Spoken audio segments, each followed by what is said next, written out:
with their newborn baby, caring for a sick family member, or taking care of themselves while they battle their own a potential health condition, or their financial security and their future, period.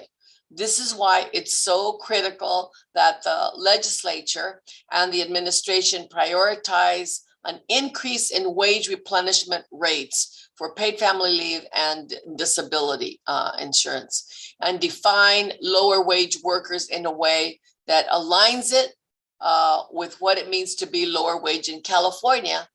We need that in this budget, in this year's budget. So we specifically, we're looking to increase wage replacement rates for lower wage workers up to 90%, and define lower wage workers as those earning under approximately $57,000 per year, which is 70% of the average weekly wage.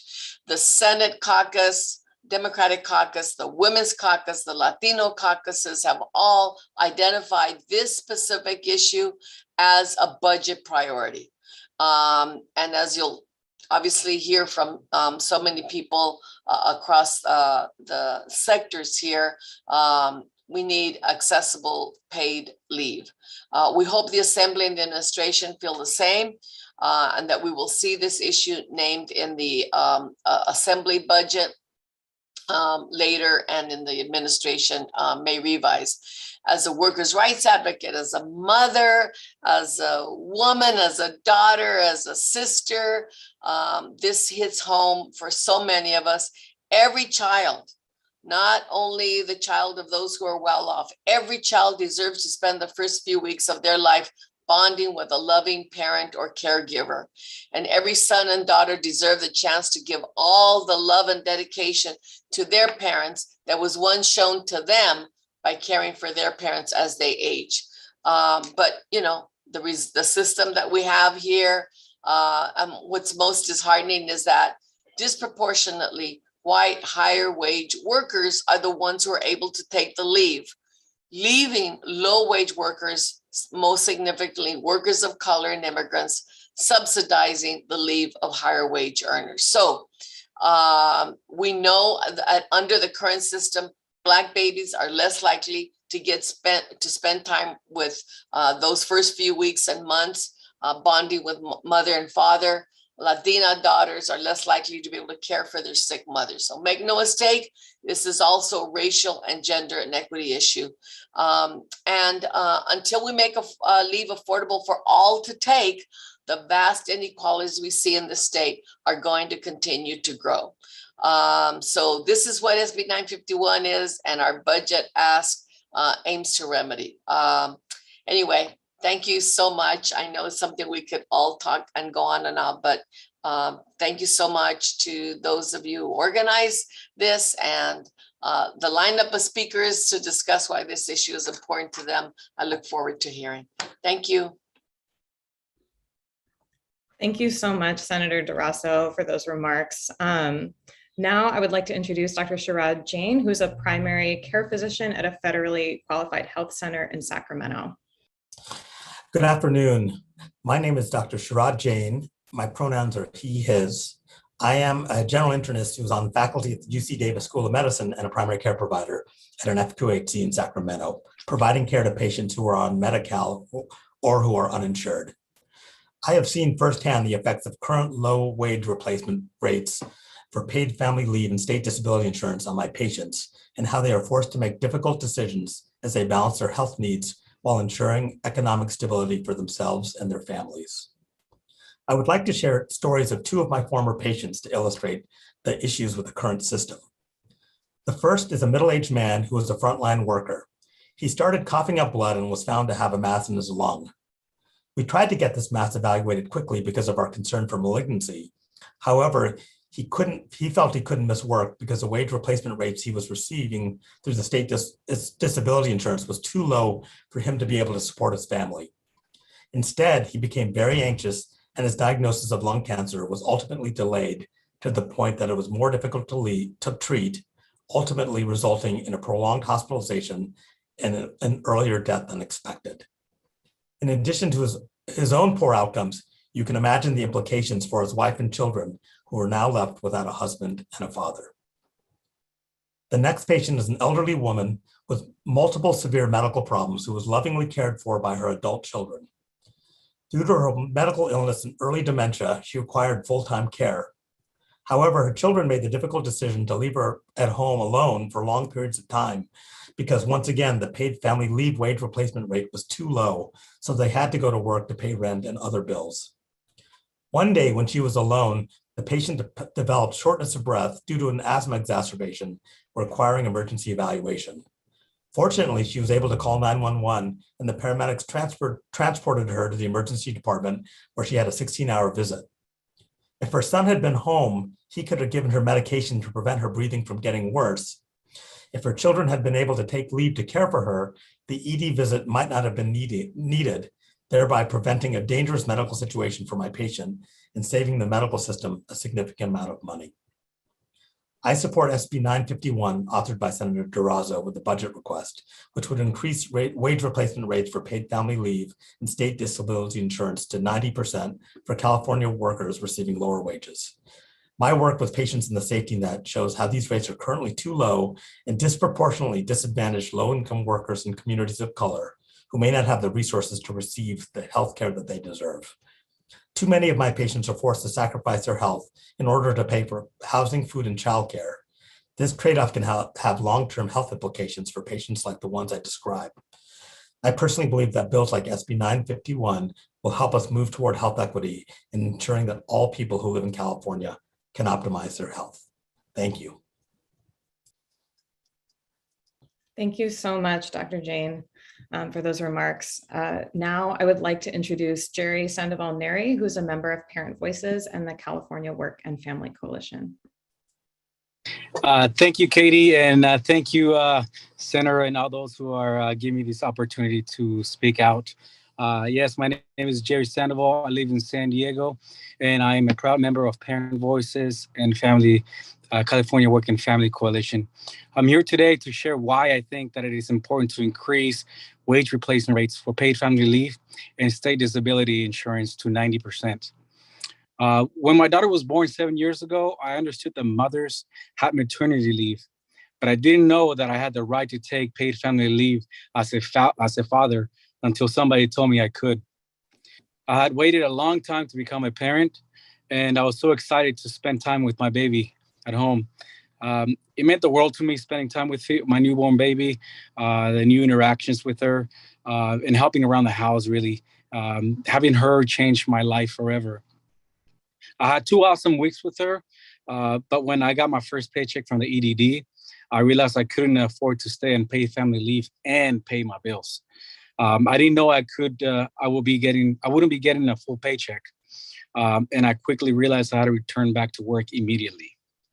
Making that choice to go back to work was heartbreaking. I went back to work 2 jobs, a graveyard job, which was very hard, and then another job in the morning. I was only sleeping 4 hours a night. I was excited to go home and tell my kid I love her and still try to help out around the house. Family is very important to me. And as a male person, I want to be able to support my family, and I want the best for my child. I already make a lot of sacrifices for my family because at the end of the day, family is who's going to be there for you. If paid family leave had 90% wage replacement when my daughter was born, I wouldn't have to make the sacrifices that I did in order to be able to support them. The way paid family leave is right now, I think that people who can afford to take paid family leave are only those who make enough money to save money. When you live paycheck to paycheck like the way I did, there's no savings in your bank account. So you can't accept 60% wage replacement. It puts people in a situation like the one I was in, where they have to make tough decisions, like whether to go to work or stay home with the baby, or to take care of somebody in the family that is sick. I feel like I deserve to take leave when I need it, especially since this is a program that I am paying into. I've been working in California since I was in high school. That is a lot of years that I've been contributing to this program. The only way I would be able to take paid family leave or state disability insurance is if this wage replacement is increased to 90%. I strongly support SB 951 and the budget ask because I need paid family leave in the future. If I need it in the future, I want to be able to take it. If I need to take care of my daughter or a family member, I hope that is there for me to be able to take advantage of this.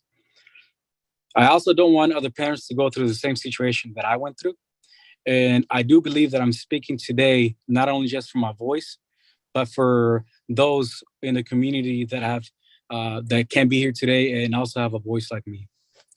Once again, I appreciate this time and thank you, everybody. Thank you so much, Jerry, for sharing that. Now I would like to introduce Ana Estrada, who is a member of SEIU California. Ana will be sharing her remarks in Spanish. So we are also lucky to have Imogene Tandre, who will be interpreting Ana's remarks. So Ana, ¿está lista?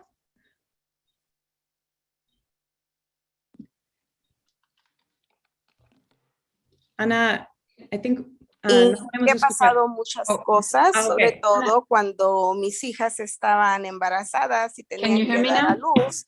Yo me iba al trabajo, las llevaba al hospital, de ahí me iba al trabajo, en la hora de mi lonche iba a ver cómo iban, y a la hora de mi salida pues ya me iba con ellas. Y esto que están incrementando de aumentar el 90%, por si uno se puede, tiene que quedar a ayudar a sus hijas y a sus nietos, está muy bien porque yo he pasado muchas cosas y no he tomado ningún tiempo porque soy una mujer sola, no tengo esposo, y pues el salario que le dan a uno de un 60%, pues en realidad no le alcanza a uno para nada. Y para mí pues sería maravilloso que aumentaran el 90% porque ya fuera una ayuda más para uno, ¿ve? Y uno podría tomar pues la decisión de decir, me voy a quedar en casa para ayudar a mi hija hoy que tuvo su bebé. Then I could say, Así he tenido 8 nietos y así me la he pasado siempre. Nunca he tomado un tiempo para ayudarlas porque pues en realidad el 60% pues no le ayuda a uno para mucho y sería muy maravilloso que le aumentaran el...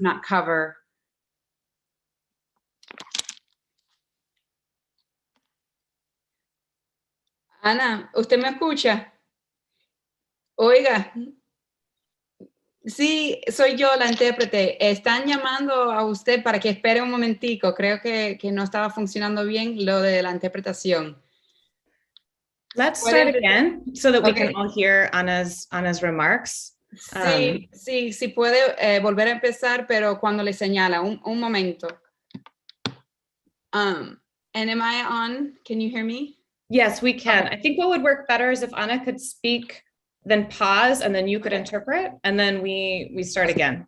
Ana, usted me escucha. Si puede hablar por pedazo, hablar 2 o 3 frases y esperar un momento y yo interpreto lo que dice para los demás y después sigue. Si se le olvida, yo le interrumpo con su permiso para... Ok, está bien, puede volver a empezar.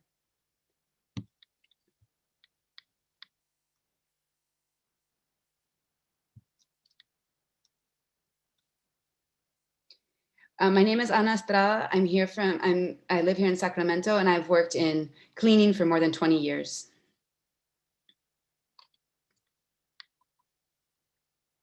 Puede seguir.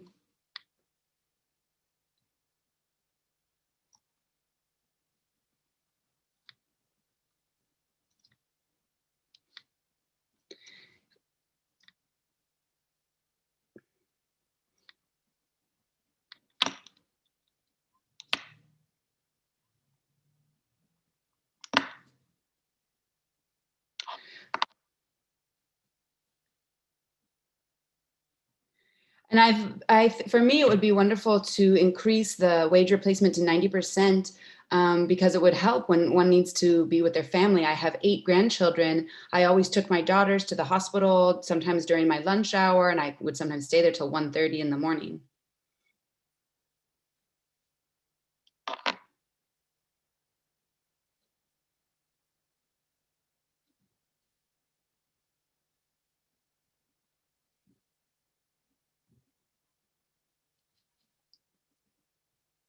I've never taken the time to stay home because I'm by myself. I'm a single woman and I don't have a husband, and 60% of my wages would not be enough to take care of my needs.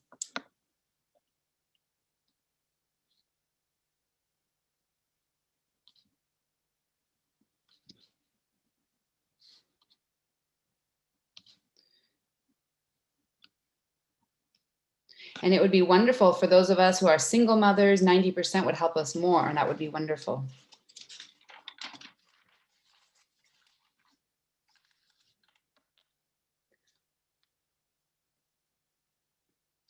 ¿Algo más que quiere agregar, Ana?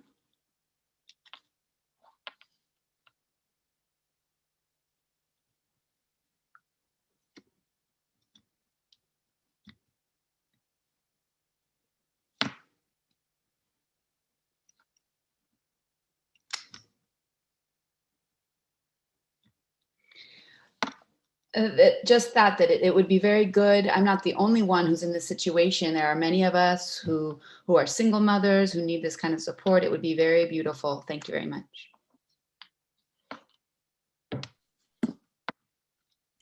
Thank you so much, Anna, for being here and for sharing your story with all of us. All right, so I think our next speaker is David Rattray from Unite LA. David, go ahead. Thanks, Katie. Thanks to all my colleagues. And thank you, Senator Durazo. As always, you champion the most important issues of the day. So bless you for your leadership in this. And we're proud to be a co-sponsor of SB 951. And introducing myself a little bit, I'm the CEO of Unite LA. I'm a retired business executive. I'm sort of your poster boy for the business community. And I was 20 years in the private sector as a senior executive in a Fortune 500 company. But now I'm the CEO of Unite LA, which is a business education intermediary. And I'm formerly the executive vice president of the LA Chamber. As in our role as an intermediary, we support hundreds of chambers and business organizations all over California, all over the country. And because of that, then we're very much in touch of business interests and business perspectives. And I also had the honor of serving on the governor's paid family leave task force with several of my colleagues here today, and also with the Bay Area Council, the small business majority, and I was representing the LA Chamber in Unite LA. And I just want to, first of all, note that this was one of the recommendations that we made as a task force with the support of those three business organizations and many other partners to the governor and the legislature that the governor received and was endorsed. So that's just a reminder to us all that, you know, this is something that we put together and we agreed as in concept with the governor and the legislature that this framework made sense. So now we're at the point where we need to implement this. I just want to step back. I mean, one of the studies that just horrified me is it was in 2015, revealed that 1/4 of all women return to work within 2 weeks after giving birth. And when I heard that statistic, it just made me want to cry. I thought I lived in the United States, and we should be, as the most modern democracy and economy in the world, the leader in this kind of thing. And in this case, we're not. We're way behind.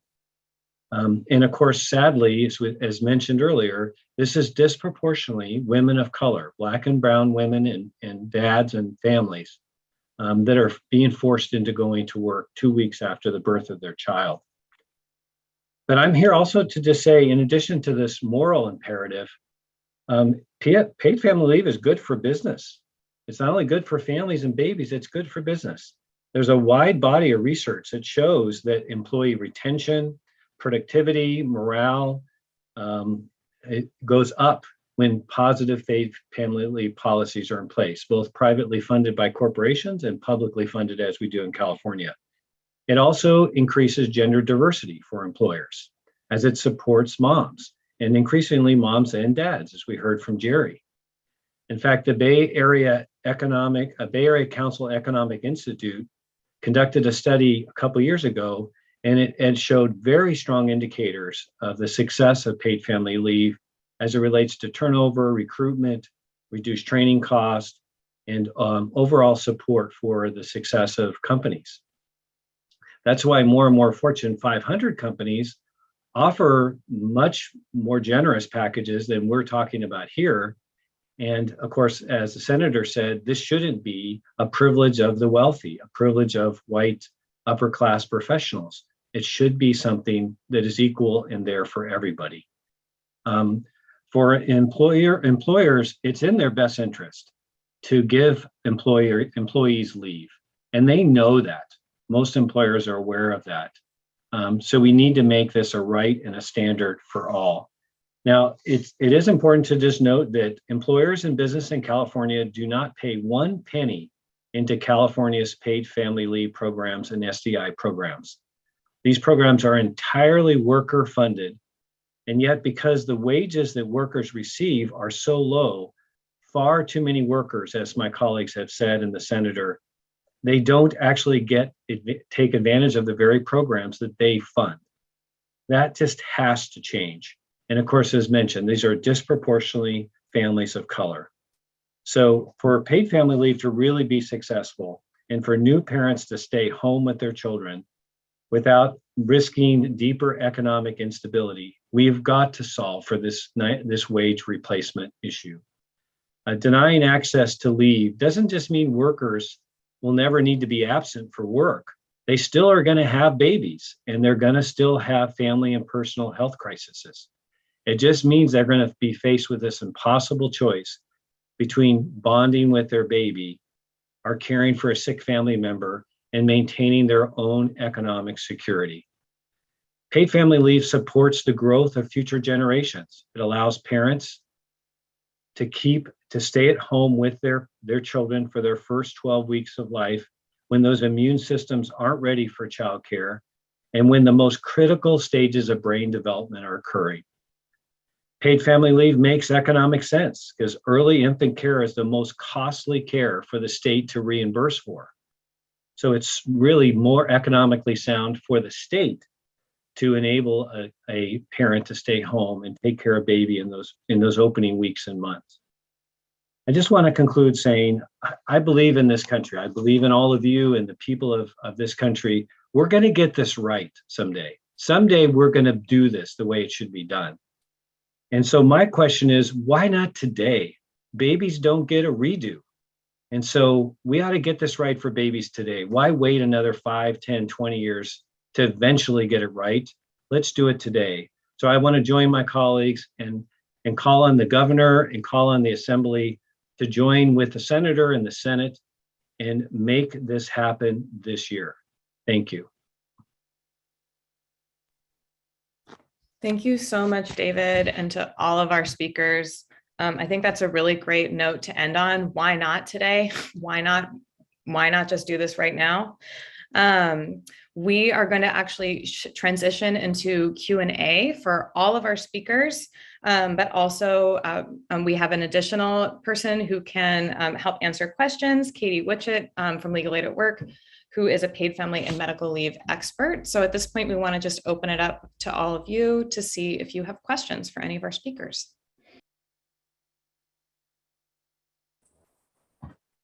Hi, can I jump in? This is Samia Kamal. I'm a reporter for Cal Matters. And I just want to ask, I know the effort last year was vetoed by Governor Newsom due to cost concerns. And I was wondering if there's anything different in this bill that seeks to address any of those concerns. I'm happy to respond to that. So unless the senator would like to, of course. No, you go ahead. I can add something if you want after you speak. Okay, so the bill and the matching budget ask this year have a way to pay for these improvements.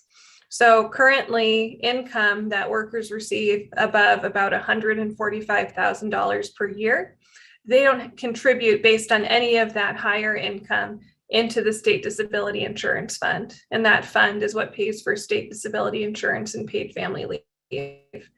So to pay for it this time, we're simply getting rid of that cap so that whether you make $30,000 a year or $300,000 a year, you pay the same percentage of your income into the fund. Whereas right now, people who make $30,000, they pay more of their income in than somebody who makes $300,000 a year. So just by making everybody pay equally, according to estimates that we've seen from the Employment Development Department, that's actually going to be enough to pay for this change. And it won't cause any increase in payments for anybody else outside of that 9% of well-earning folks in California.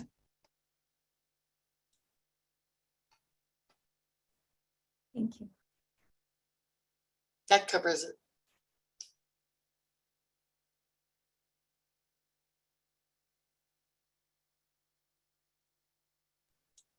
I think just, Katie, I think that goes to reinforce the notion that, you know, the lower paid workers keep contributing and contributing, can't pay out, but even higher paid workers are not paying their fair share.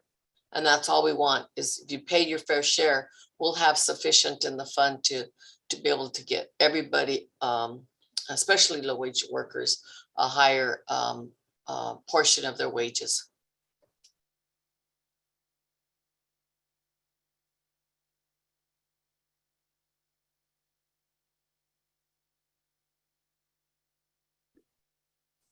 Are there any other questions?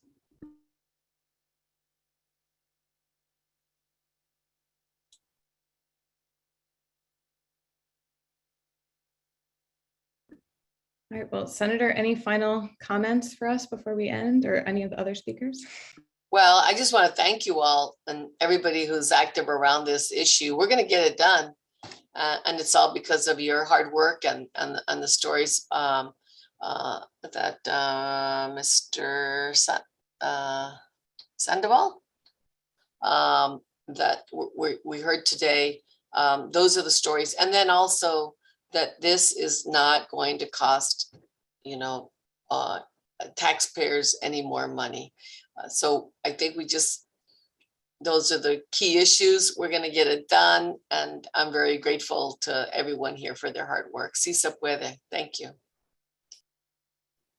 What a great note to end on. Well, thank you all for a great event. We will share the recording with everyone who's registered, as well as a press list of all speakers and some, as well as some other folks who can talk about why paid leave is important from various perspectives. So thank you all very much and have a wonderful rest of your day.